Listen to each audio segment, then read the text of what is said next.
Hi, and welcome back to Small Talks. We're going to talk a bit today about being scared to talk to a stranger. Super scary. Phone anxiety is real. Cold outreach via email is real. Even when you connect with your provider, being able to share with full vulnerability, full transparency is really unusual in our society. It can be really scary. All of these things are so true and so real. Thank you so much to those of you who shared. You are validating an experience for so many others. Thank you. Keep doing that.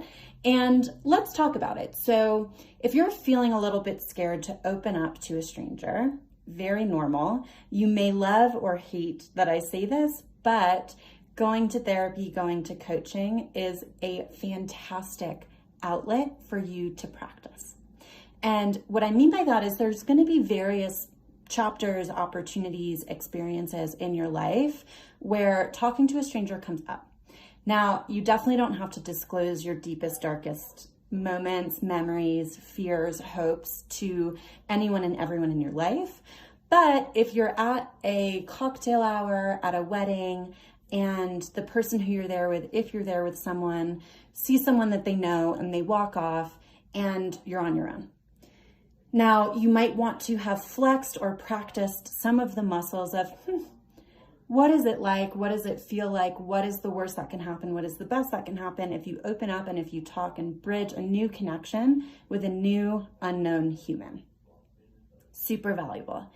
And the other thing, so with therapists and with coaches specifically, if we're afraid to open up to someone we don't know about some of our most vulnerable thoughts, feelings, experiences, that might mean that those thoughts and experiences are so raw.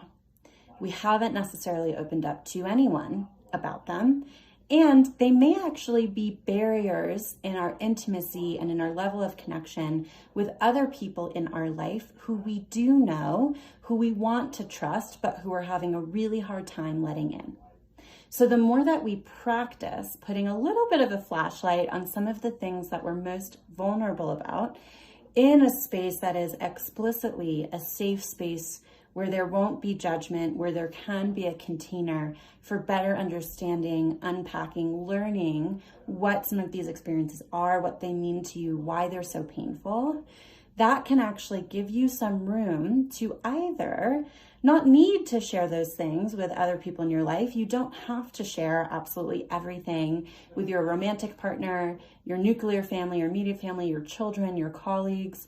Or if you do want to share those things, the space in the therapy or coaching room can give you an opportunity to reduce the risk of opening up that can, seeing what happens in the space of a supportive, trained other human who can see you, feel you, and support you, so that you have a little bit of exposure to what that is like. And you can work in partnership with your therapist or coach to plan, practice, and proactively go about sharing pieces of this with other people in your life. So I know the thought of that can be that much more intimidating if we're already a bit intimidated by sharing with this professional.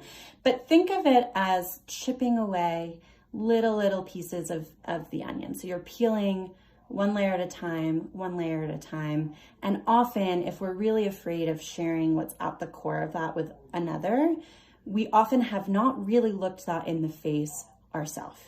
And that thing at the core may be what's causing us stress or anxiety or depression or fear or hope or feeling like something's missing. So the more that we are able to look at that, and the only person who matters in this relationship or who matters most is you and your relationship with yourself.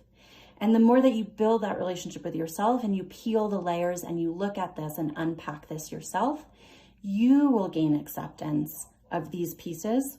And the more that you gain acceptance, the more you'll feel comfortable giving previews and little pieces of information about those things at the core with others.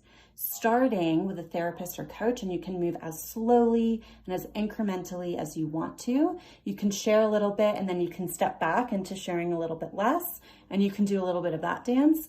And the more that you share, you'll find acceptance and understanding with the therapist or coach which will help you share and be open-minded to acceptance, intimacy, connection, understanding with other people outside of the therapy or coaching room.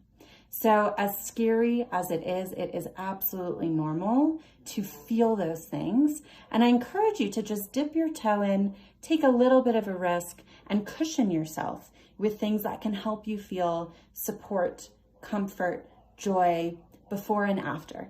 Because you may feel when you share, you can proactively anticipate, you may feel a little bit of worry or shame. Oh, did I overshare? Should I not have said that? So you want to note that that's a natural reaction and have a few things in your toolkit for before and after that you can lean on. So if you start to feel some of that doubt, some of that shame, you can remind yourself, hey, it's okay. This is part of the process. And you can continue to invest in the hope on the other side of that intimacy and connection and change. So I hope this was helpful for you. Thank you so much again to everyone who shared this question. Keep your eyes peeled for the question bubble in our stories. Continue to share what's top of mind for you. Keep asking. We love answering in 5 minutes or less here on Small Talks. Tag, comment, and share with colleagues, loved ones, partners who might benefit from this talk today.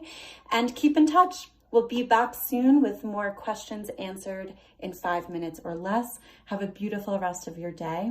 We'll see you soon. Bye.